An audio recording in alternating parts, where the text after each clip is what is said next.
السلام عليكم ورحمة الله وبركاته.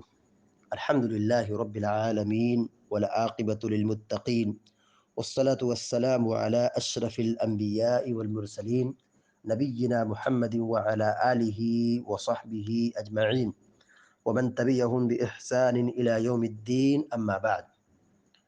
فعن ابن عباس رضي الله تعالى عنهما قال: كان النبي صلى الله عليه وسلم يعوذ الحسن والحسين ويقول إن أباكما كان يعوذ بها إسماعيل وإسحاق أعوذ بكلمات الله التامة من كل شيطان وهامة ومن كل عين لامة.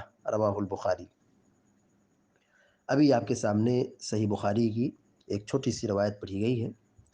سیدنا عبداللہ بن عباس رضی اللہ تعالیٰ عنہ بیان فرماتے ہیں: کان النبی صلی اللہ علیہ وسلم یعوذ الحسن والحسین، کہ اللہ کے نبی صلی اللہ علیہ وسلم حسن اور حسین پر دم کرتے تھے۔ کیا دم کرتے تھے؟ یہی دعا تھی: اعوذ بکلمات اللہ التامہ من کل شیطان وہامہ ومن کل عین لامہ۔ یہی دعا پڑھ کر کے دم کرتے تھے، اور یہ کہتے تھے: ان اباکما کان یعوذ بہا اسماعیل و اسحاق۔ یہ وہی کلمہ ہے، یہ وہی مبارک ذکر ہے جس کو تمہارے والد ابراہیم علیہ السلام بھی اپنے دونوں بچوں پر پڑھ کر کے دم کرتے تھے۔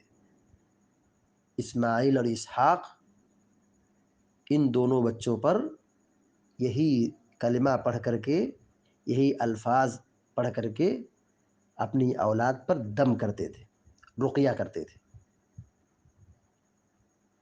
سوچئے کتنی شاندار دعا ہے، کتنی جامع ترین دعا ہے کہ ابراہیم علیہ السلام اپنے بچوں کو پڑھ کر کے دم کرتے تھے، اللہ کے رسول صلی اللہ علیہ وسلم پڑھ کر کے دم کرتے تھے۔ کتنی جامع ترین دعا ہے: اعوذ بکلمات اللہ التامہ من کل شیطان وہامہ ومن کل عین لامہ۔ میں تمہیں ہر شیطان، ہر زہریلے جانور، موذی جانور اور ہر لگ جانے والی نظر سے اللہ کے مکمل کلمات کی پناہ بھی دیتا ہوں۔ یہ دعا کا مطلب ہوا۔ یہ بہت بہترین دعا ہے۔ اس دعا کے پڑھنے سے بچوں کی حفاظت ہوتی ہے۔ بچہ شیطان کے شر سے، شیطان کے جھٹکے سے اور نظر بد سے اور موذی جانور سے محفوظ ہوتا ہے۔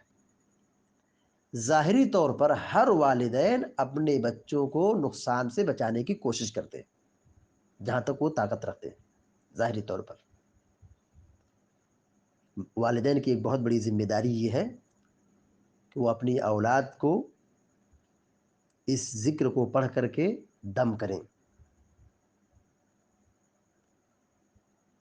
نہ سمجھی اور جہالت کی بنیاد پر بہت ساری مائیں اور بہت سارے والدین سرپرست نظر بد سے بچانے کے لیے کہیں لیمو، کہیں مرچی، کہیں تعویذ، کہیں گنڈا، کہیں یہ کہیں وہ غیر شرعی طریقہ اختیار کرتے ہیں، شرکیہ اور کفریہ راستہ اختیار کرتے ہیں۔ اس سے کچھ ہونے والا نہیں ہے سوائے یہ کہ آدمی کا ایمان برباد ہو۔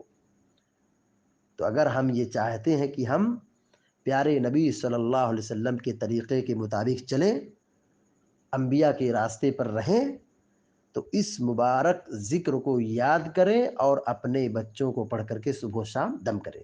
اس سے اولاد کی حفاظت ہوگی۔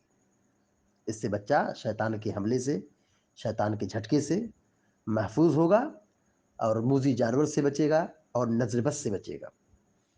تو یہ نظر بد سے بچانے کا بہت شاندار اور بہت ہی جامع ترین دعا ہے۔ اللہ تعالیٰ سے دعا ہے کہ اللہ تعالیٰ ہم سب کو، آپ سب کو اس مبارک ذکر کو اپنے بچوں پر پڑھ کر کے دم کرنے کی توفیق عطا فرمائے۔ آمین یا رب العالمین۔ وصلی اللہ علی نبینا محمد وسلم تسلیما کثیرا۔ والسلام علیکم ورحمۃ اللہ وبرکاتہ۔